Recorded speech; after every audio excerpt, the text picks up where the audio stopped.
जरा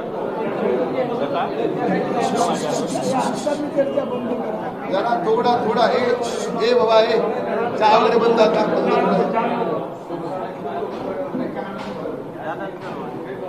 जरा 2 मिनिटं. हो अमोल शेठ,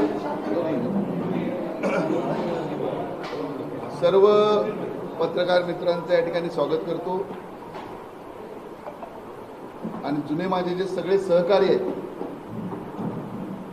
ते या ठिकाणी आलेले आहेत. मी त्या सगळ्यांचं, माझे आमदार परशुराम उपरकर आहेत, आमचे सहकारी गौरशंकर खोत आहेत, आमचे सहकारी सतीश सावंत आहेत, संजय पडते आहेत, आमचे सहकारी बबन साळगावकर आहेत, उमेश कोरगावकर आहेत, ही सगळी गावडे आहेत, ही सगळीच मंडळींचं मंदारा या मनापासून या सगळ्यांचं स्वागत करतो. आजची जी पत्रकार परिषद आहे ही पत्रकार परिषद या विधानसभेसाठी सगळ्यात महत्त्वाचा मुद्दा आहे. आज राणे आणि केसरकर या ठिकाणी एकत्र येऊन जे राणे पूर्वी केसरकरांवर टीका करायचे, केसरकरांच्या वडिलांचा कसा उद्धार गांधी चौकात त्यांनी केला ह्या इथल्या जनतेला माहिती आहे.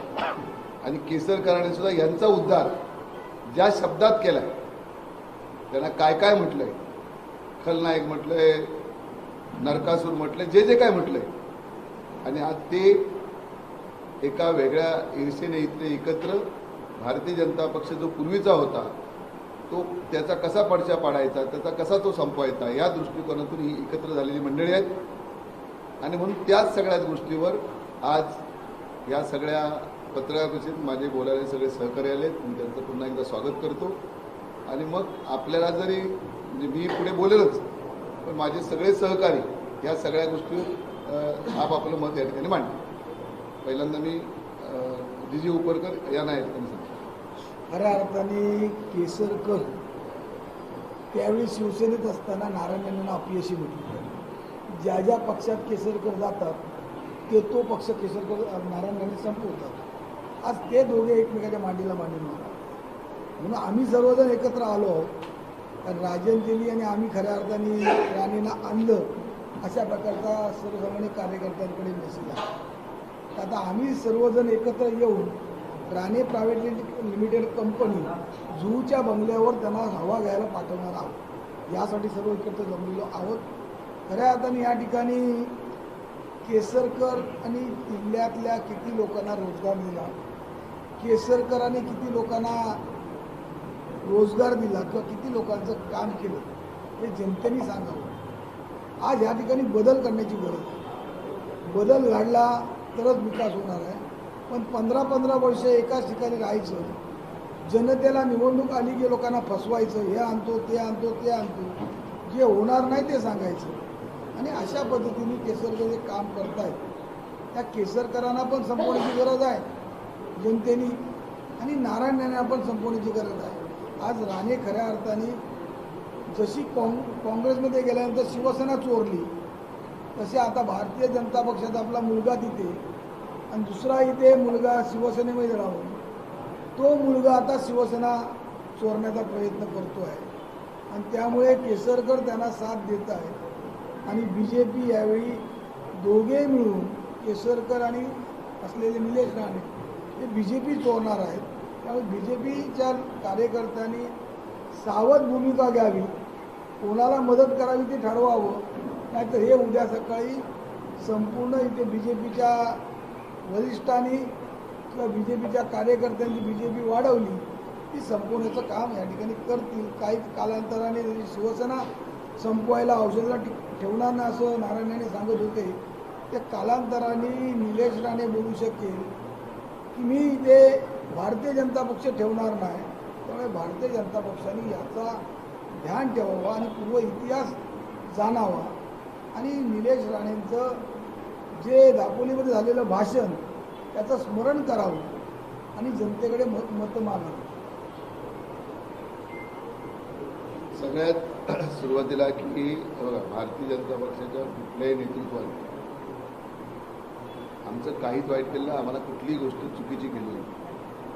पण राणे या ठिकाणी आल्यानंतर त्यांनी ज्या पद्धतीने राणेंचा जो एक मुलगा आहे त्यांनी ज्या पद्धतीने आम्हाला सगळ्यांना वागवून दिली, सतीश सावंत आहेत, मी आहे काय आमदार, तर त्या गोष्टीचा म्हणजे सगळ्या कार्यकर्त्यांना एका संपवायचं, त्या कार्यकर्त्याच्या आर्थिक आणि त्याच्या असलेल्या व्यवसायाच्या पाठीमागे लागायचं, त्याला नामोहरम करायचं. ही आता जी काही रणनीती त्यांची सुरू आहे ही या ठिकाणी संपली पाहिजे. आणि म्हणून जे राणे समर्थक असतील त्यांना आमची हात जोडून विनंती आहे की या सगळ्या गोष्टीचा आम्ही सगळ्यांनी त्यांना जसं उपरकरणी सांगितलं ती गोष्ट खरी आहे की त्यांना मुंबईचं महापौर व्हायचं, त्यांना आमदारमध्ये इंटरेस्ट नव्हतं. आम्ही दोघांनी धरून त्यांना इकडे आणलं आणि मग तिथे आमदार बनवलं. किती दिवसात बनवलं हे सगळ्यांना माहिती आहे. त्यावेळी आम्ही सगळे चांगले होतो, पण आज आम्ही त्यांना सोडल्यानंतर जे काही विधानं करतायत, ह्याला संपवणार त्याला संपवणार, ह्याला निवडून यायला देणार नाही. आणि कोणासाठी? तर केसरकरांसाठी. ज्या केसरकरांनी तुमच्यावर एवढ्या खालच्या पातळीवर टीका केली, तुमच्या साम्राज्याला त्यांनी हलवण्याचा प्रयत्न केला, त्याच केसरकराबद्दल आज तुम्ही मांडीला लावून बसता. आज जनता खुली नाही राहिली. आज भारतीय जनता पक्षाच्या सगळ्या कार्यकर्त्यांना माझी विनंती आहे की तुमचा आमचा कुठला रोषच नाही. तुमचं आमचं इकडे टार्गेट होतं केसरकर. आज काय इकडे कमळ निशाणी नाही. आपल्या ग्रामपंचायती कशा बाद होणार याची काळजी केसरकरांनी घेतली. आपल्याला मधल्या काळात केसरकर ज्यावेळी पालकमंत्री होते त्या युतीची जरी सत्ता होती तर 1 रुपया पण त्यांनी दिला नाही. कायम त्यांनी भारतीय जनता पक्षाच्या कार्यकर्त्यांना दुय्यम स्थान दिलं.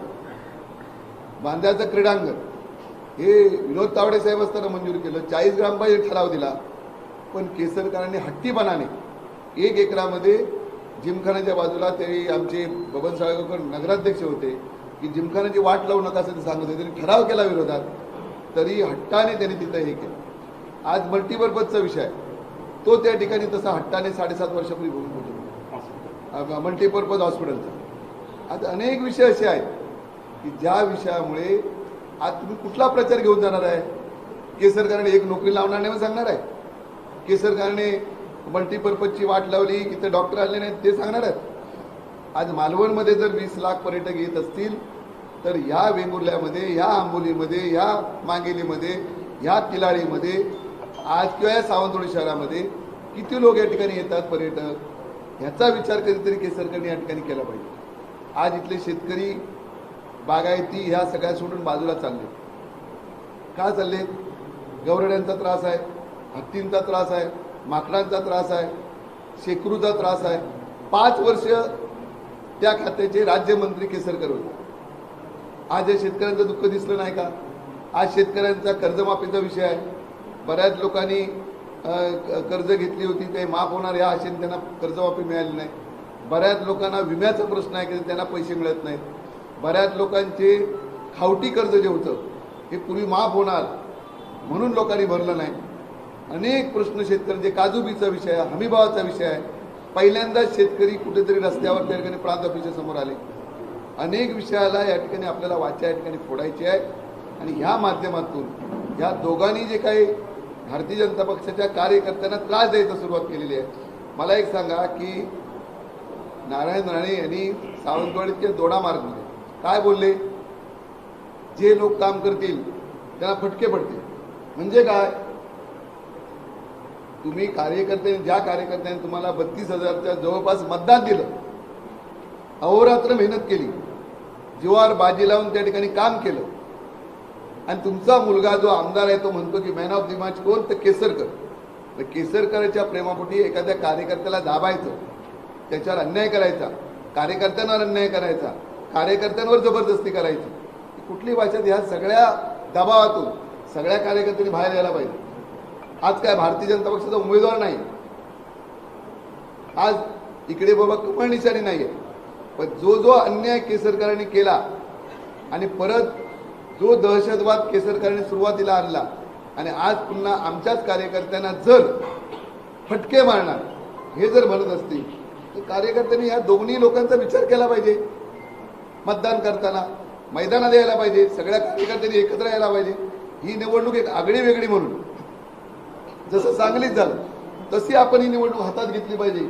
आणि मग ह्या निवडणुकीचा जो रिझल्ट आहे तो आपल्याला ह्या सगळ्या लोकांना, जे लोक आपल्या कार्यकर्त्यांना त्रास देतात त्यांना उत्तर देण्यासारखी निवडणूक आहे. आणि म्हणून माझी तुमच्या सगळ्यांच्या माध्यमातून विनंती आहे की आपल्याला ह्या सगळ्या गोष्टीसाठी एकत्र राहून सगळ्यांसाठी काम ते करण्यासाठी आपण एकत्र राहूया ही विनंती आपल्या माध्यमातून मी सगळ्याच पक्षाच्या कार्यकर्त्यांना या ठिकाणी करतो. अजून एक माझं म्हणणं आहे, जे निलेश राणे केसरकरांना ड्रायव्हर म्हणून ठेवणार म्हणून बरोबर बरेच फोटो व्हायरल झाले, त्याच निलेश राणेने आता निवडणुकीसाठी केसरकरांचा ड्रायव्हर झाला. हे बघितल्यानं राणेंचा स्वार्थ इथे तुम्हाला मिळेल. दुसरं, राणेंची जी रेंज खऱ्या अर्थाने आम्ही वाढवली कोकणापर्यंत, ती रेंज मुंबईपर्यंत ठेवण्याचं आम्हीच काम करणार आहे. राणे बोलत होते म्हणल्या माझ्या रेंजमध्ये कोण आला तर मी बघतो. त्यांची रेंज कितपर्यंत ठेवायची ते सर्व जुने शिवसैनिक संपवतील. कारण कोकणात राणेंची रेंज मुंबईपर्यंतच होती, ती परत मुंबईपर्यंतच रेंज करण्यासाठी आम्ही सर्वजण प्रयत्न करणार आहोत. मुळात डॉक्टर बाबासाहेब आंबेडकरांना सत्तेचं विकेंद्रीकरण ही अपेक्षा होती, ती अटल बिहारींना पण. आज आपल्या जिल्ह्यामध्ये सगळी सत्ता नारायण राणे आपल्या घरात ठेवू इच्छित आहे आणि हे सगळं मुळात लोकशाहीच्या विरोधी आहे. त्यांची जी काय भाषणं आहे, त्यांचं जे काय वर्तणूक आहे ती सुद्धा लोकशाही विरोधी आहे. राणेसाहेब जेव्हा धमक्या देतात तेव्हा आम्ही कोणाला धमक्या देतोय त्यांनी विचारात घ्यायला पाहिजे. 8 फेब्रुवारी 1990ला राणेसाहेब, मी, रवी शेंडगे, हनुमंत परब असे गाडीने कणकवलीत पहिल्यांदा आलो. त्याच्यानंतर 10 तारीखला बाळासाहेबांची सभा होती कणकवलीत आणि 27 दिवसात राणेसाहेबांना आमदार करण्यामध्ये, मुळात या जिल्ह्यामध्ये आमदार म्हणून आणण्यामध्ये सगळे विरोधात असणार आहे. म्हणजे अगदी त्यावेळी गुरुनाथ खोतांपासून त्या परेलचे आमदार काय विठ्ठल चव्हाणांपासून मयेकर, मोहन सावंत हे सगळे विरोधात होते. पण निवडून येण्याची शक्यता आणि एक स्थानिक कणकवलीतला नगरसेवक या दृष्टीने उपरकर आणि जिजीने त्यांची आग्रह धरला बाळासाहेबांकडे. मी तेव्हा बेस्ट कामगार सेनेचा उपाध्यक्ष होतो, राणेसाहेब अध्यक्ष होते. आम्ही जवळजवळ 400 माणसं 40 दिवस, म्हणजे मार्चमध्ये त्याची रिझल्ट लागला, आम्ही मिरवणूक काढली मालवण ते कणकवली. 400 माणसं जवळजवळ 40 दिवस होतो. त्या 400 माणसापैकी 4 माणसं नारायण राणेंसोबत नाही आहेत. असतील तर त्यावेळेच्या 4 माणसांचा त्यांनी इथे येऊन एक पत्रकार परिषद घ्यावी आणि ही 4 माणसं शिल्लक राहिली. आम्ही सगळे विरोधात गेलो का? तुम्ही फाटकला उमेदवारी दिलीत कणकवली, मी तेव्हा स्वतः एकटा विरोधात होतो. हे सगळे त्यांच्या बाजूने होते. मी सांगत होतो यांना की हे तुम्हाला महाग पडणार. पुढे इथे नितेश राणे आणि निलेश राणेंचा जय जयकार करायची आपल्यावर वेळ आहे. आपल्याला घराणेशाही नको असेल तर आपण विरोध करूया. कुणी केला नाही. राणेसाहेब माझ्याबरोबर जवळजवळ 2 वर्ष बोलत नव्हते. मी उघड विरोध केला नसेल तरी मी फाटकला मदत केली नाही. मुळात त्यावेळी जिल्हा परिषदेचे अध्यक्ष झालेले, जिल्हा प्रमुख असलेले, बँकेत असलेले असे प्रमुख कार्यकर्ते स्थानिक तुमच्याकडे असताना, मग त्याच्यात उपरकर होते, राजन तेली होते, सतीश सावंत होते, नागेश मोरे होते. मी सांगितलं होतं त्यांना की या लोकांचा मी प्रचार करेन, मला हरकत नाही. माझी 4-4 वेळा मिटिंग घेतली त्यांनी आणि त्यांच्या कुटुंबातल्या आणि कोळंबकर सारख्या माणसांनी. मी सांगितलं तुम्ही मुंबईचा माणूस आमच्या डोक्यावर आणून का ठोकताय. तेव्हा मला पूर्ण अंदाज होता की पुढच्या वेळेला ती सीट त्यांच्या कुटुंबासाठी त्यांना राखीव ठेवायची आहे. आज ज्यावेळी निलेश राणेंनी शिंदे सेनेचं तिकीट मिळवलं, दुसऱ्या दिवशी शिंदे सेना बरखास्त झाली. सगळे नाना राणेंचे कार्यकर्ते शिंदे सेनेवर आले. बीजेपीचे सगळे कार्यकर्ते शिंदे सेनेत गेले. उपरकरने पक्ष बदलला तर तो गुन्हा, गौरीशंकर खोतने पक्ष बदलला गुन्हा, आमच्या सतीश सावंतांनी बदलला गुन्हा, आमच्या राजन तेलींनी बदलला गुन्हा आणि तुमच्या मुलाने पक्ष बदलल्याने अख्खा पक्ष जर विसर्जित केला तर तो गुन्हा नाही. हे जर जिल्ह्यातल्या लोकांना आणि बीजेपीला समजत नसेल तर तुम्हाला अटल बिहारीने काही शिकवलं नाही. तुम्ही अटल बिहारी साहेबांचं जर काय ज्ञान घेतला असाल तर तुमचा पक्ष संपवला जातोय, स्वतःचं एक घराणं इथे वाढवलं जातं आणि हे घराणं काय करू शकतं हे तुम्ही श्रीधर नाईकांच्या मर्डरपासून काल जे कोण प्रचार करतील त्यांचे पत्ते माझ्या खिशात आहेत. आणि हिटलरने जर्मनी संपवू शकलं तर तुम्ही कसं काय सिंधुदुर्ग संपवणार आहेत आणि इथला भारत संपवणार आहेत. बाबासाहेब आंबेडकर तर एकटेच होते, काँग्रेस विरुद्ध लढले, सगळ्यांविरुद्ध लढले. आपण लढूया, आपण लढलो तरच जिंकू, हे तुमच्या माध्यमातून माझं जनतेला सांगणं आहे. ते अनेक जणांवर अनेक आरोप करतात, मी ह्याला हे दिलं, त्याला ते दिलं. आम्ही तुम्हाला मुख्यमंत्रीपद दिलं शिवसेनेने, आम्ही तुम्हाला आमदार केलं, आम्ही तुम्हाला BSTचे अध्यक्ष बनवलं, आम्ही तुम्हाला BSTच्या युनियनचा प्रमुख बनवलं. आम्ही काय मागितलं तुमच्याकडे? मला काय दिलंय? मी सुद्धा तुमच्याबरोबर 35-40 वर्ष काम केलं ना. मी जर लायकीचा माणूस नव्हता तर तुमचा युनियनचा उपाध्यक्ष असू शकलो नसतो, तुमच्या तालुक्याचा संपर्क प्रमुख असू शकलो नसतो, तुमच्या सिंधुदुर्ग शिक्षण प्रसारक मंडळाचा अध्यक्ष होतो. कॉलेज 10 वर्ष मी चालवलं, माझी नोकरी गेली त्या प्रकरणात. 99 सालापासून 2001 पर्यंत मी सिंधुदुर्ग जिल्ह्यात कॉलेज उभं करायला होतो. मग मला तुम्ही SEO तरी केलात काय? हा प्रश्न जर मी तुम्हाला विचारेन तेव्हा तुम्हाला दुःख होईल ना. आम्ही समजतो तुमची ताकद नसेल, पण जेव्हा आम्ही आमच्या ताकदीने पुढे जाऊ इच्छितो, आम्ही जेव्हा समाज उभा करतो, आम्ही 30 वर्ष काम केलं असेल तर काहीच पुण्याही कमवली नसेल. आमच्या गावातून, आमच्या विभागातून आमच्या मागे लोक नसतील, त्यांनी तुमच्या मागे फरफटत जायचं. आणि कारण काय? तर कोणाला 10% दिलाय, कोणाला सोसायटीमध्ये. अरे सोसायटीचा सदस्य आहे का? एक जमीन तुम्ही सतीश सावंतला ब्लॉक दिला नाही, सतीश सावंतची सोसायटी आहे, त्याच्यात तुमचे ब्लॉक आहे, त्या ह्याच्यात तुमची बँक आहे भाड्याने, ती आमच्या राजन तेलींची सोसायटी आहे. तुम्ही तुमची कशी काय म्हणता? गव्हर्नमेंटने जागा दिली सोसायटीला, त्याच्यात फ्लॅट मिळालेले आहेत. तुमच्या म्हणजे काय तुमचे पैसे लावून तुमचे खाजगी दिलं काय? अर्थात माझा तो विषय नाही, पण व्यक्तिगत विषय करण्यापेक्षा राजकारणात तुम्ही काय करणार? एक पक्ष देऊन ठेवणार, तुम्ही पुरं घरानं एका पक्षात राहणार. गडकरींसारखं असं जाहीर करा, नाहीतर गडकरींनी म्हटलंय ते चूक म्हणून जाहीर करा. गडकरी म्हणाले आहेत ना घराणेशाहीला मत देऊ नका. गडकरी तुमचे मित्र आहेत, एकदा गडकरींना सांगा तुमचं भाषण बदला आणि येऊन सावंतवाडीत भाषण करा, घराण्यातल्या उभे राहतील त्यांना मतदान करा, बाकीच्यांना करू नका. खरं तर अनेक मुद्दे आहेत घेण्यासारखे. विकास म्हणता, तुम्ही आमदार झाला, तुम्ही विरोधी पक्ष नेते झालात, तुम्ही मंत्री झालात, तुम्ही मुख्यमंत्री झालात, तुम्ही केंद्रीय मंत्री झालात, तुम्ही BJPमध्ये मंत्री होता, तुम्ही शिवसेनेत मंत्री होता, तुम्ही काँग्रेसमध्ये मंत्री होता. आता काय तुम्हाला अमेरिकेचा अध्यक्ष केल्यावर सिंधुदुर्गाचा विकास होणार आहे? विकास करायला अजून तुम्हाला किती संधी पाहिजे? 30-32 वर्षे एखाद्या माणसाच्या हातात निरंकुश सत्ता एखाद्या जिल्ह्याची असेल, महाराष्ट्रात त्याच्याकडे सत्ता असेल, राष्ट्रात त्याच्याकडे सत्ता असेल, तर जो विकास करू शकत नसेल तर केसरकर असोत किंवा राणे असोत आपण बदलायला पाहिजे. आणि बदल हाच विकासाचा एक मूळ हे आहे, लक्षात घ्या, पाया आहे. बदलाशिवाय विकास होऊ शकत नाहीत. या झाडांना आंबे लागले नाहीत, ही झाडं जास्त दिवस ठेवू नका, तुमचं नुकसान करणार आहे. गौरीशंकर खोतचा 66व्या वर्षी याच्यापेक्षा नुकसान काही होऊ शकत नाही. नारायण राणे मारून मारणार असतील तर मी मारणारच, नाहीतर 70-80 वर्ष झाली काय मारणार, नाहीतर खाली ऍक्सिडेंटने मरेल, नाहीतर करोनामध्ये मेलो असतो. अरे मरण्याच्या आधी तरी चांगलं काम करूया, कशाला घाबरायचं? माझ्या सगळ्या सहकार्याने पण सांगणं आहे, आपण स्पष्ट राहूया. आपली भूमिका एकच आहे की घराणेशाही नको. ज्या कार्यकर्त्यांनी 30-40 वर्ष काम केलं त्यांना कुठेतरी संधी मिळाली पाहिजे, त्यांच्या मागे जनतेने उभं राहिलं पाहिजे. 30 वर्ष केसरकरला परकलात, नारायण राणेंना परकलात, 5 वर्ष आपल्या राजन तेलींना बघा. 5 वर्षानंतर आहे ना तुमच्या हातात संधी, बदला काम नाही केलं तर. आम्ही केव्हा काय मागायचंच नाही, आम्ही सरपंच सुद्धा व्हायचं नाही. आणि तुमच्या घराण्यात आमदार पाहिजेत, खासदार पाहिजेत, तर निलेश राणेला उभं केलंय. का पडला? खासदारकीनंतर काम केलं असतं, पडला असता. त्याच्यानंतर 10 वर्ष त्याने काय केलं त्याला उत्तर द्यावं लागेल ना जिल्ह्यातल्या लोकांना.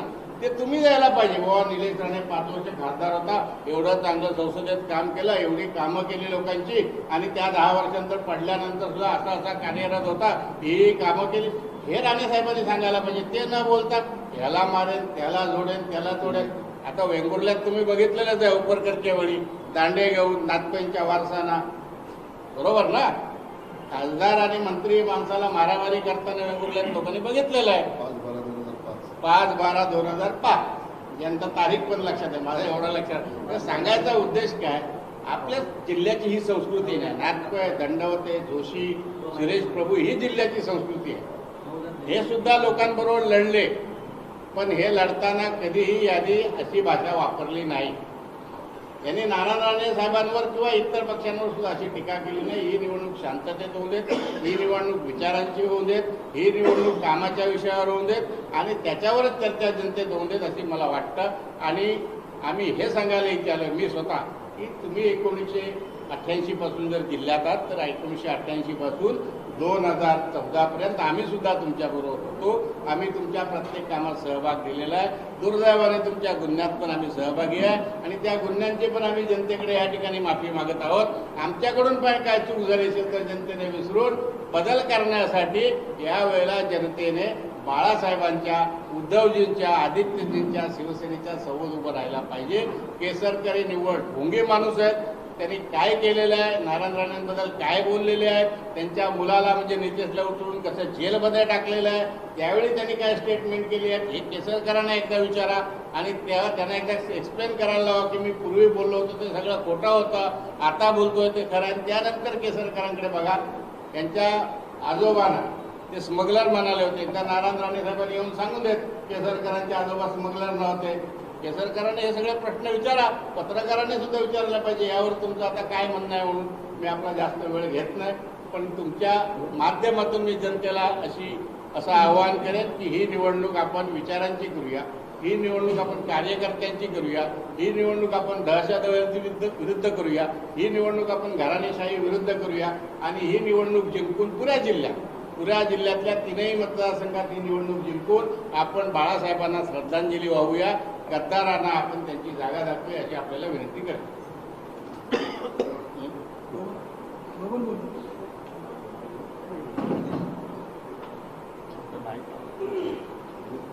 नारायण राणे यांनी जी काही वक्तव्य केलेली आहे, मी ह्या कार्यकर्त्यांना मोठं केलं ते मोठं केलं, पण मला वाटतं उपरकरपासून केरीजपासून आम्ही जिल्हा परिषदेमध्ये 20 वर्ष काम केलं, जिल्हा बँकेमध्ये केलं. आम्ही जी काही चांगली कामं केली ती जनतेपर्यंत पोहोचली आणि ह्या माध्यमातूनच राणेसाहेबांचं नेतृत्व ह्या जिल्ह्यामध्ये आज त्या ठिकाणी फोपावलेलं आहे. आज त्या ठिकाणी प्रत्येक वेळी ज्या ज्या पद्धतीने पक्ष बदलतात त्या त्यांनी पक्ष बदललं तर ती निष्ठा आणि आम्ही लोकांनी पक्ष बदललं ती त्याला ते गद्दारी म्हणतात.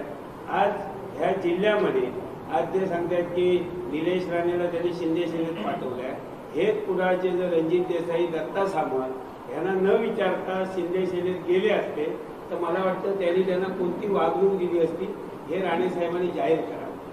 म्हणून स्वतःच्या सोयीपुरती तत्व बदलणारी माणसं आहेत आणि म्हणून ह्या जिल्ह्यामध्ये जी आज घराणेशाही आहे, सन्माननीय केंद्रीय मंत्री गडकरी यांनी जे सांगितले आहे की घराणेशाहीला थारा देऊ नको, ह्याच मुद्द्यावरती निवडणूक या जिल्ह्यामध्ये लढली जाणार आहे. आणि दुसरा विषय, केसरकर साहेब जे या जिल्ह्यामध्ये या मतदारसंघामध्ये सांगतायत ते राज्याचे मंत्री आहेत, खऱ्या अर्थाने शिक्षण मंत्री आहेत, पण मला वाटतं शिक्षण मंत्री झाल्यापासून 750 GR या शिक्षण क्षेत्राचा खेळखंडोबा लावण्याचं काम आज जी संच मान्यता आहे किंवा आज जे शिक्षक आज त्यांनी जाहीर करावं, जी शिक्षक भरती या जिल्ह्यामध्ये झाली, 90% लोक जिल्ह्याच्या बाहेरचे शिक्षक म्हणून लावण्याचं काम या केसरकरांच्या शैक्षणिक धोरणामुळे झालेलं आहे. इथले DED आणि BEd इथले रडण्याचं काम केसरकरांच्या नावाने करतायत. आता फक्त सांगतायत मी 15,000 वर कॉन्ट्रॅक्टवरती लावणार, काय लावणार, आणि आज हे सगळं घोटाळ आहे. आज खऱ्या अर्थाने ह्या शिक्षण माध्यमिक असेल किंवा प्राथमिक असेल दोन्ही शिक्षण विभागाचं वाटोळं लावण्याचं कामाचं सुरू हे केसरकरांचं आहे. चांदा ते बांधा योजना ही जी असेल किंवा सिंधुरत्न योजना असेल, ही योजना फार चांगली आहे, पण ती राबवण्यामध्ये ते कमी पडलेले आहेत. आज मला वाटतं या शेतकऱ्यांचं दरडोई उत्पन्न या ठिकाणी ते वाढू शकलेलं नाही आहे. फक्त कार्यकर्ता कसा सांभाळायचा यासाठी त्या योजनेचा त्यांनी गैरवापर केलेला आहे. सत्तेचा बदल झाल्यानंतर ह्या योजनेचं सुद्धा निश्चित त्या ठिकाणी ऑडिट केलं जाईल. आज काजू आणि आंबा बागायतदार शेतकऱ्यांना मी विनंती करतोय की केसरकरनी 135 रुपये किलोने मी काजूला हमीभाव देणार म्हणून लोकसभेच्या पूर्वी सांगितलं होतं.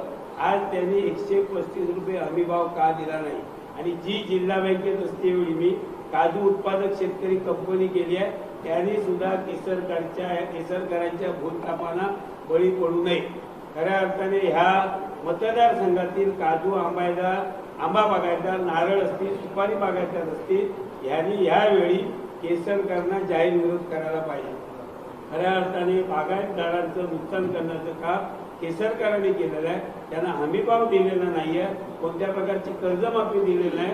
आज माझा दावा आहे आंबा आणि काजू हा विमा सुद्धा आज पूर्णपणे रिलायन्स विमा कंपनीने आज ह्या असलेल्या आंबा आणि काजू बागायतदार शेतकऱ्यांवरती पूर्णपणे अन्याय केलेला आहे. आणि म्हणून आज जे काही केसरकर सांगतायत की या ठिकाणी कणकवलीवरनं इकडे आल्यात, आज ह्या जिल्ह्यामध्ये ज्यावेळी एखाद्या माणसाचं स्वतःचं अपयश झाकण्यासाठी आज भौगोलिक वाद काढून ते मतं वागतायत. आणि म्हणून केसरकरांनी सावंतवाडीच्या बाहेर ह्या जिल्ह्यासाठी काही केलेलं नाहीये. उलट ह्या जिल्ह्यामध्ये जे आहेत, आम्ही सावंतवाडी ह्या मतदारसंघाचे आम्ही हितचिंतक आहे. आज खऱ्या अर्थाने सावंतवाडीचा हायवे हा शहराच्या बाहेरनं नेण्याचं काम केसरकर साहेबांनी केलं. म्हणून खऱ्या अर्थाने सावंतवाडीच्या नुकसानाला जबाबदार केसरकर आहेत. आणि म्हणून ह्या निवडणुकीमध्ये घराणेशाहीच्या विरुद्ध परिवर्तन अटळ आहे. आणि या परिवर्तनासाठी उद्धव बाळासाहेब ठाकरे शिवसेना पक्षाचे सन्माननीय राजन तेली उमेदवार आहेत. त्या मशालीच्या समोरचं बटन निश्चित दाबून ह्या मतदारसंघामध्ये 23 नोव्हेंबरला परिवर्तन 100% होणार. चेंबूरचा नगरसेवक, चेंबूरचे नगरसेवक राणे जर कणकवलीत चालू शकतात, तर कणकवलीचे आमदार आमचे राजन तेली सावंतवाडीत चालायला हरकत नाही. राणे साहेबांना कोणीतरी सांगणं आवश्यक आहे. नमस्कार. गेले 15 वर्ष सातत्याने केसरकर हे प्रत्येक निवडणुकीमध्ये अपप्रवृत्तीविषयी बोलत आहेत. मागच्या 5 वर्षापूर्वी त्यांच्या विरोधात मी पण निवडणूक लढवली. त्यावेळी त्यांचं वक्तव्य होतं की अपप्रवृत्ती. ह्या जिल्ह्यातील सगळ्यात मोठी अपप्रवृत्ती ही दीपक केसरकर आहे. कारण त्यांनी अनेक वेळा पक्ष बदलले. ज्या ज्यावेळी पक्ष बदलले त्या त्यावेळी प्रत्येकाला दगा दिला. पवारसाहेब असतील, इथले दिलीप नार्वेकर असतील, इथले उद्धवजी असतील, उद्धवजींच्या विषयी त्यांनी एक वक्तव्य केलं होतं. प्रवीण भोसले म्हणजे ही जी मालिका आहे ना, ती त्यांची गद्दारींची मालिका आहे. आणि त्यांची गद्दारीची मालिका कधी खंडित झाली नाही. ज्यावेळी उद्धवजींनी त्यांना मंत्रिपदावरती आणल्यानंतर त्यांनी सांगितलं की आयुष्यातला पहिला मंत्री मी झालोय, त्यांचे उपकार कधीही विसरणार नाही. हे सावंतवाडीच्या गांधी चौकातील त्यांचं वक्तव्य. म्हणजे प्रत्येकाने ज्यांनी त्यांच्यावरती उपकार केले, ज्यांनी त्यांच्यावरती प्रेम केलं, त्यांना दगा दिला. हा इतिहास आहे, हा केसरकरांचा इतिहास आहे. एक सांगतो तुम्हाला की सत्यविजय भिसे प्रकरणामध्ये केसरकरनी राजन तेलींचं नाव नोंदवलं, त्याचं मी साक्षीदार आहे. सातत्याने त्यावेळचे मंत्री छगन भुजबळ ह्यांना सातत्याने फोन करत होते. आणि फोन करून त्यांनी नाहक काही वर्ष त्यांना जेल भोगायला लागली. केसरकरांना पण एक दिवस जेलमध्ये जावं लागेल. प्रत्येकाला सांगतात की जेलमध्ये, याला जेलमध्ये टाकणार, त्याला जेलमध्ये. आज विशाल परब असतील, विशाल परब अपप्रवृत्ती, ज्या जे उमेदवार त्यांच्या विरोधात राहतील ते सगळे अपप्रवृत्ती. आज 2 अपप्रवृत्ती ह्या जिल्ह्यामध्ये आपल्या मतदारसंघामध्ये, हे अत्यंत चुकीचं आहे. केसरकरांना नाही पण काही दिवसामध्ये एक दिवस जेलमध्ये जावं लागेल. 2, या ठिकाणच्या प्रत्येक गेल्या 15 वर्षामध्ये त्यांनी कुठच्याही गावामध्ये 1 तासही दिलेला नाही, हे सत्य आहे. त्यांनी जाहीर करावं, कुठच्या गावामध्ये जावं. कष्टकरी असतील, शेतकरी असतील, समाजातील दलित असतील, प्रत्येकाला हॉस्पिटलच्या संदर्भात अनेक तरुण गोव्यामध्ये जात असताना मयत झालेत. परंतु केसरकरांचं लक्ष द्यायला त्यांच्याकडे वेळ नाही. मला जायचं आहे, माझं फ्लाईट चुकतंय, मला जायचं आहे, माझं फ्लाईट चुकतंय. गेले 30 वर्षापूर्वी राजन तेली ह्या मतदारसंघामध्ये काम सुरू केलं आणि 2 निवडणुकीत पराभव जरी झाला तरी हा मतदार त्यांनी संघ कधी सोडला नाही. सर्वसामान्यांच्या सोबत ते राहिले. अशाच एक सर्वसामान्य कार्यकर्ता, एक सर्वसामान्य जनतेतून, सामान्य घरातून आलेला हे उमेदवार आहे. त्या उमेदवाराला प्रचंड बहुमताने विजय करा असं या निमित्ताने यात माझ्याकडून एक गोष्ट सांगायची राहून गेली. मुळात शिवराम दळवींना जेव्हा तिकीट दिली होती तेव्हा त्यांना तिकीट देऊ नये अशी यांची इच्छा होती. त्यांनी म्हणजे राजन तेलींना तिकीट द्यावं आणि शिवराम दळवींना देऊ नये. आणि त्याच वेळी स्वतः नारायण राणे साहेबांनी आमच्या समोर राजन तेलींना सावंतवाडीत तयारी करायला सांगितलेली होती. आणि त्या दिवसापासून नारायण राणे साहेबांच्या सांगण्यानुसार राजन तेली इथे कार्यरत होते. आज त्यांचा स्वतःचा पक्षीय हित आणि 2 मुलांचं हित समोर उभं राहिल्यामुळे ते राजन तेलीला विरोध करतात. याच्यात 1% असत्य नाही की राजन तेलीने इथे सावंतवाडीची पक्षबांधणीला सुरू केली नारायण राणेंच्या सांगण्यावर. याच माध्यमातून सर्व शिवसैनिकांना, जुने शिवसैनिक जे आहेत, जे 83च्या भगव्या सप्त्यापासून काम करत आहेत, त्या शिवसैनिकांना आपल्या माध्यमातून हाक मारतोय या सर्व शिवसैनिकांनी ठरवावं की आपल्याला राणेसाहेबांची घराणेशाही संपवायची आहेत. आपल्याला ह्या मतदारसंघातला पक्ष दल बदलणारा आणि पक्षावरती ज्यांनी राणेंची दहशत संपवण्यासाठी शिवसेनेत पक्षात प्रवेश केला, मंत्रिपद भोगलं, त्या माणसाला संपवायचं आहे. यासाठी आपण सर्व जुने शिवसैनिकांनी, जरी भारतीय जनता पक्षामध्ये असतील, जे शिंदे सेनेमध्ये असतील, त्या सर्व शिवसैनिकांनी यावेळी शिवसेना प्रमुख बाळासाहेब ठाकरेंची शिवसेना, उद्धव बाळासाहेब ठाकरे यांची पक्ष, या पक्षाच्या पाठीमागे राहून सर्वांनी जी असलेली मशाल निशाणी, संपूर्ण जिल्ह्यामध्ये मशाल निशाणीची उमेदवार उभे आहेत, त्या सर्व मशाल निशाणीला आपण निवडून देण्याचा प्रयत्न करावा. आणि या जिल्ह्याचं एवढं मोठं भाग्य आहे की बाळासाहेब कुठेही आतापर्यंत वाकले नाहीत, झुकले नाहीत. ते बाळासाहेब मालवणच्या टोपीवाल्या ग्राउंडमध्ये अगदी लोटांगण घालून, लाष्टांग घालून नतमस्तक झाले. या सर्वाची जाण ठेवून सर्व नागरिकांनी, मतदारांनी यावेळी बाळासाहेबांचा मुलगा असलेला उद्धव ठाकरेंना, त्यांची असलेली मशाल, या निशाणीला आपण सर्वांनी बटन दाबण्याची गरज आहे. हे सर्वांना मी या ठिकाणी आव्हान करतो. तुमचा जुना शिवसैनिक, तुमचा जुना सहकारी म्हणून मी या ठिकाणी आव्हान करतो. आपण राणेंचे सगळे शेतकरी कायदेशीर आहे, परत आहे. आपण राणेंचे सर्व टीका केली. आता राणेंच्या विरोधात तुम्ही घराणेशाहीला विरोध करायला एकत्र आलात की दहशतवादाला विरोध करायला एकत्र आलात? दोन्ही गोष्टी, दोन्ही आणि निश्चित आहेत दोन्ही. मी म्हणतो की आम्ही आमच्या राणेंच्या पक्षांतराला तुमचा आक्षेप नाही ना? कोणाचा राणेंच्या मुलाच्या पक्षांतर आहे? करणं, आक्षेप आहे. नाही, पक्षांतर करणं ज्याचा त्याचा अधिकार आहे, पण दुसऱ्याच्या पक्षांतरावर टीका करायला मग त्याला अधिकार राहत नाही. गवडेसाहेब, बातमी काय यायला होती की भारतीय जनता पक्ष फुटला, अशी बातमी आली नाही. बातमी आली की शिंदेमध्ये प्रवेश झाला. हे लक्षात घ्या. राणे तुम्हाला म्हणताय, तुम्ही म्हणताय की राणे हेच म्हटलंय की उपरकर राजन लायकी काय होती की ज्यांना मी दोघांनाही आमदार बनवलं, लायकी काय होती की ज्यांचं घर काय नाही, त्यांना कुठेही राहत होते, त्यांना मी एवढं सोन्याच्या बंगल्यात घेऊन बसवलं. हे ते म्हणतात. पण तुम्ही म्हणताय की राणेंचं आम्ही चंबूरमधून घेऊन आणलं आणि त्यांना आमदार बनवलं. राणे म्हणतायत ते खरं आहे की नेमकी काय? तुम्ही जनतेला कसं काय करायचं? त्याचं उत्तर आहे नाही तर तुमच्याऐवजी मी देतो. या दोघांचे, यांचं दुकान होतं कणकवली, दुकानाचं नाव काय? हा? Sachin shopping centre. उपरकरांचं स्वतःचं घर होतं. राणेसाहेबांच्या अगोदर उपरकर जिल्ह्यात आलेले आहेत.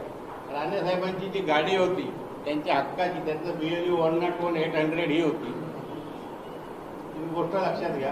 गंगा इस्टेटमध्ये राणेसाहेब राहत होते. त्याच्या अगोदर ते सुभाषनगरमध्ये मामाकडे राहत होते. त्याच्यापेक्षा हे लोक इस्टॅब्लिश होते. राणेसाहेब आमदार हे नगरसेवक झाल्यावर काही काळात इस्टॅब्लिश झाले असतील. याचे मामा पंचायत समितीचे सभापती होते. उपरकर विद्यार्थी सेनेचे प्रमुख होते. माझेही वडील यांच्या मामांसोबत होते. आम्ही इस्टॅब्लिश घराण्यामधून होतो. फक्त आमच्याकडे मुंबईचे पैसे नव्हते. इथली माझ्या स्वतःच्या वडिलांची आजही 60-70 एकर जमीन आहे. आम्ही त्याच्यात भर टाकली आहे. आम्ही इथे इस्टॅब्लिश होतो. एवढाच फरक आहे बस.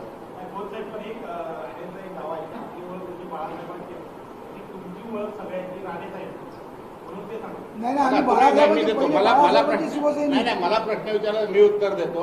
राणेसाहेब जेव्हा बेस्ट कामगार सेनेचे सरचिटणीस होते तेव्हा बेस्ट कामगार सेनेची सदस्य संख्या ही 2000 होती.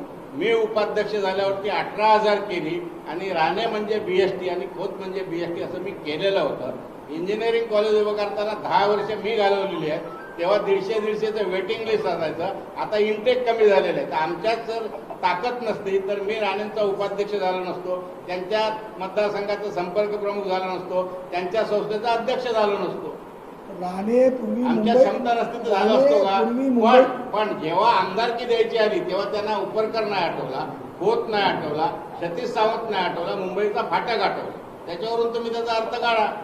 राणे ज्यावेळी मुंबईतून इथे आले, पण राणेंचा पहिला सहवास कळशेवाडी ते मासे मार्केट, ते पण लुंकीन जायचे आणि चपली पोरं जात होते.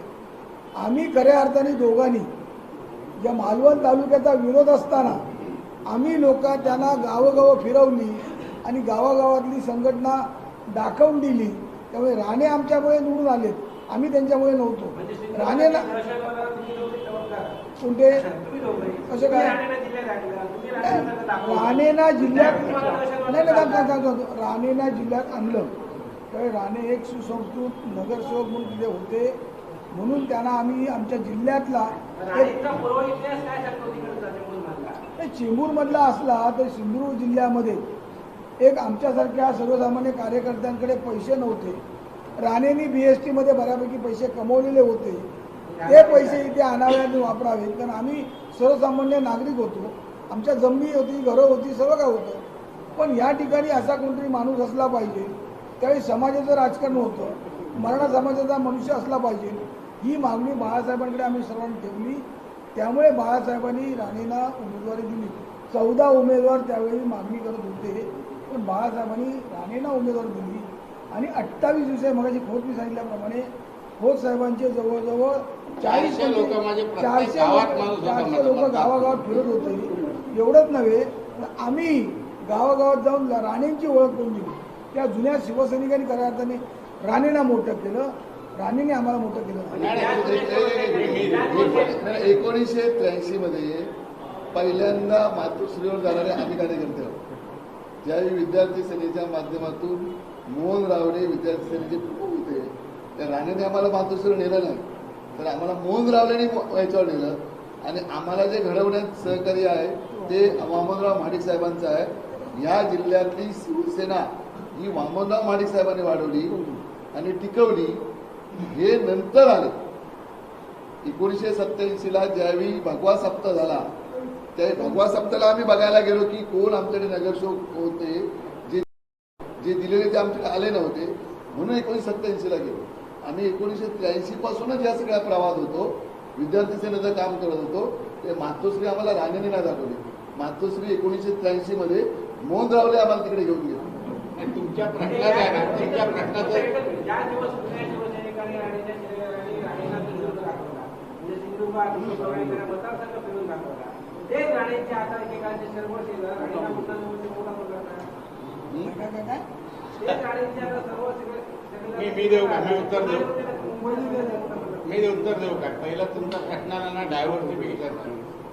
राणे साहेबांना आम्ही जेव्हा इथे आणलं, म्हणजे आले ते किंवा आम्ही आणलं किंवा त्याने आले, काही समजा तुम्हीच बोलला आणले. नाही, तुम्ही आता काही त्याचा अर्थ नाही, करा. तुम्हीच बोलला ना आणले हे सांगतो तुम्ही, पण त्याच्यावरही जर मतभेद असेल राणेंकडून तर मी म्हणतो त्यांनी तसं समजावं.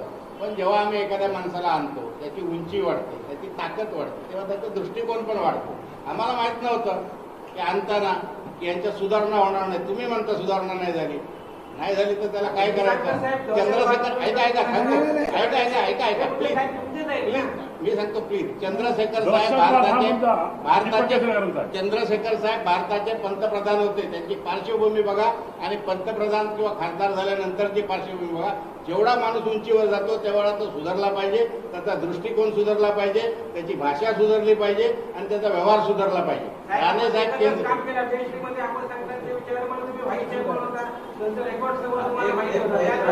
आम्ही सुधारण्याची अपेक्षा धरतो ना. 90च्या दशकानंतर आता पहिली दहशतवादाविरुद्ध ती लढाई होती आणि शेवटी एवढी घराणेशाहीवर येऊन थांबलेली आहे. या पार्श्वभूमीवर या विधानसभेत मशाल यातील नावात 3 जागा लढवत आहात. लोकांना तुमचं काय आव्हान असणार आहे? किंवा दहशतवाद किंवा घराणेशाहीवर नेमकं काय आहे? आमचे दोन मुद्दे आहेत. एक, शिवसेना पक्ष ज्याने नारायण राणेंना आणि सिंधुदुर्गाला आणि कोकणाला ताकद दिली, तो शिवसेना पक्ष मजबूत करा. घराणेशाही व्हायला देऊ नका. आणि विकासाच्या दृष्टीने जायचं असेल तर दहशतवाद आणि घराणेशाही यांच्यापासून आपल्याला बाजूला राहायला पाहिजे, असे अटल बिहारी पण म्हणतायत आणि गडकरी पण म्हणतात. त्याला धरून चाल. आम्ही विकासाच्या मुद्द्यावर ही निवडणूक लढवतोय. विकासाच्या मुद्द्यावर लढवतोय. सावंतवाडी विधानसभेत 15 वर्षात एकही नोकरीचं काम झालं नाही. आरोग्याचा मल्टीपर्पज हॉस्पिटलचं भूमिपूजन 2 वेळा झालं, हॉस्पिटल झालं नाही.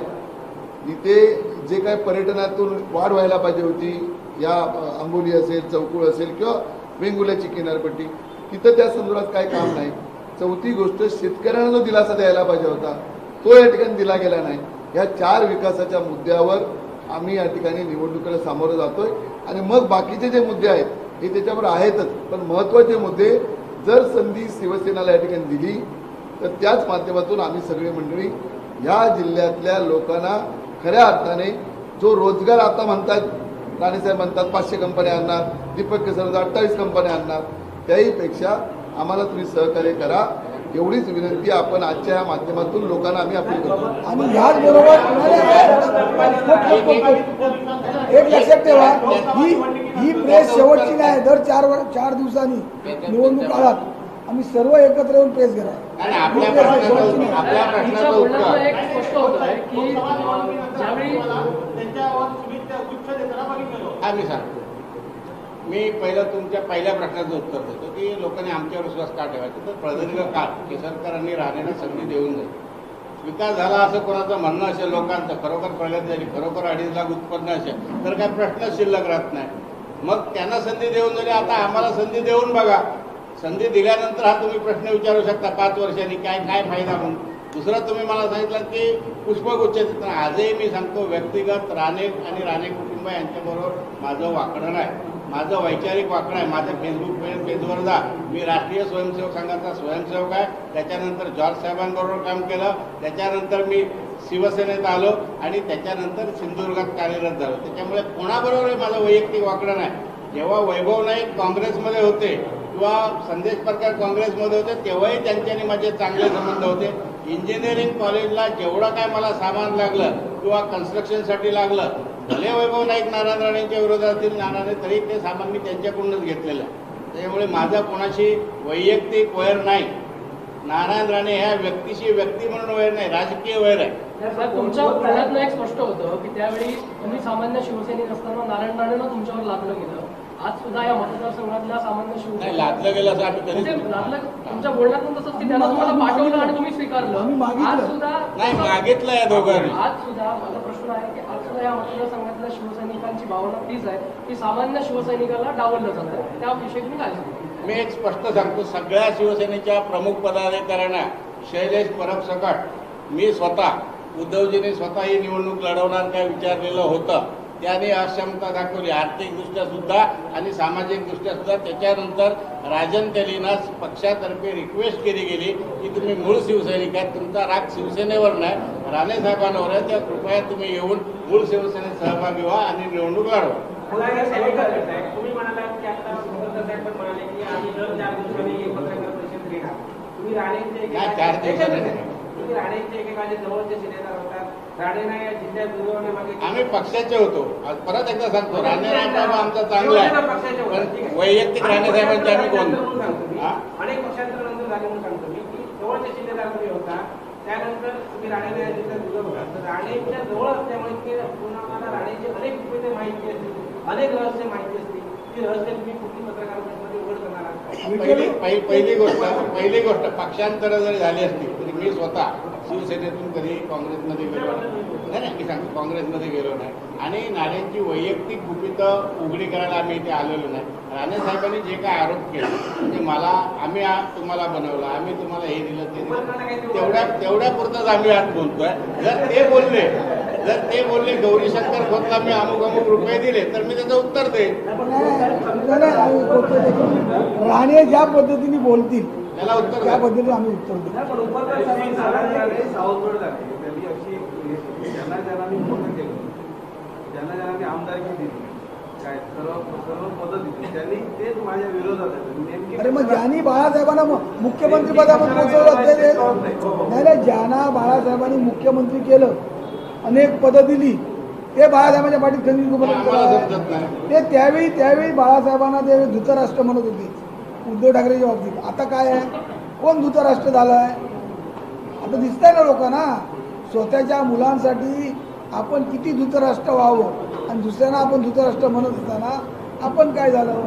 त्यांची ती दुसरी एक टिमकी सांगतो मी. या दर डोळी 2.5 लाख रुपये लोकांचं केलं, पण आज महाराष्ट्रावर 21,000 कोटीचं कर्ज आहे. त्यामुळे प्रत्येक माणसाच्या डोक्यावर 2,55,000चं कर्ज बसत आहे. हे ते सांगायला विसरत नाही. म्हणजे शासनाचं कर्ज किती आहे ते सर्व दरडोई कर्ज किती लोकांवरती आहे. 2,55,000 रुपये शासनाचं कर्ज जे आहे ते प्रत्येकाच्या डोक्यावरती आहे. त्यामुळे ते दरडोई उत्पन्न सांगण्यापेक्षा कर्ज किती आहे ते सांगा. उमेश परब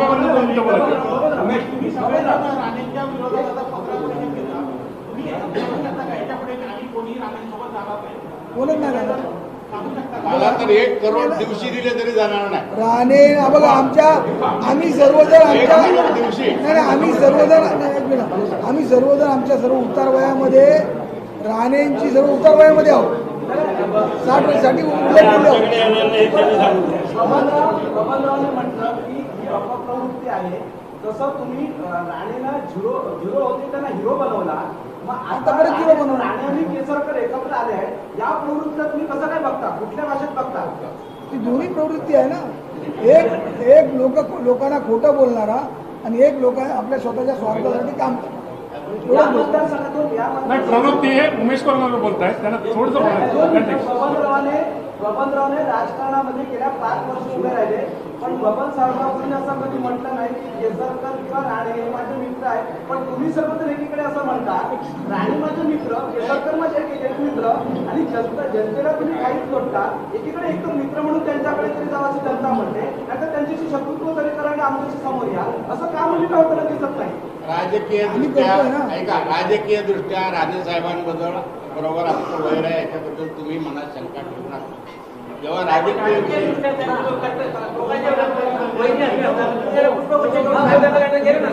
मी काय बोलतो एखाद्या पक्षाच्या जबाबदार पदावर असताना एखाद्या पक्षाच्या राजकीय विरोधकाला त्यांनी बाळासाहेबांना भेटी धरलं, उद्धव ठाकरेंना भेटी धरलं, अशा जाऊन नारायण राणे जर पक्षाचे जातात तर लोकांनी तुमच्यावर विश्वास का म्हणून ठेवा? म्हणूनच मी आज पत्रकार परिषद घेतोय आणि म्हणूनच मी पत्रकार परिषद सांगतो. वैयक्तिक संबंध राणेसाहेब जेव्हा काँग्रेसमध्ये होते तेव्हा अनेक लोकांना भेटायचे. आजही बीजेपीमध्ये आहेत तर शिंदेना भेटलेत ना.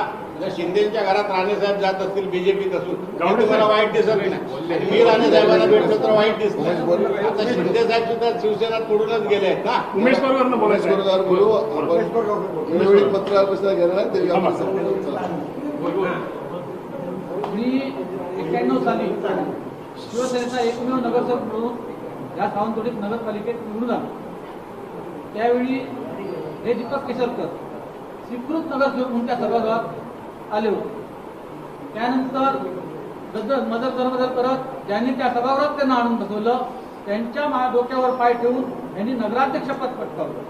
नगराध्यक्षपद पटकावत असताना त्यांनी समोरच्या जे नार्वेकर म्हणून पूर्वीचे अध्यक्ष होते त्यांना शब्द दिला होता की 2.5 वर्षानंतर आपण तुम्हाला ही खुर्ची खाली करून देऊ. 2.5 वर्ष आपण हे बघूया म्हणून राहुल महाराज यांच्या पायावर फुल काढून त्यांनी शब्द दिला होता.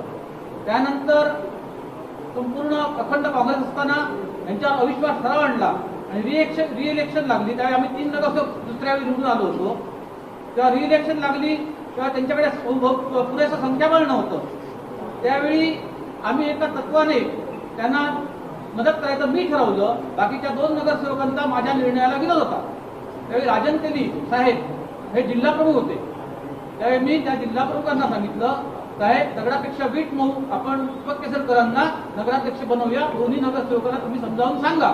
त्यावेळी राजन तेली साहेबांनी नारायण राणे साहेबांच्या कानावर घातलं आणि त्या दोन्ही नगरसेवकांना समजावून आम्ही तिन्ही नगरसेवकांनी जेव्हा त्यांना सपोर्ट केला तेव्हा त्यांना खऱ्या अर्थाने राजकीय संजीवनी मिळाली. कारण अखंड काँग्रेस असताना त्या काँग्रेसने त्यांना संपूर्ण काँग्रेसमधून हद्दपार केलं होतं, त्यांना वाईट टाकलं होतं.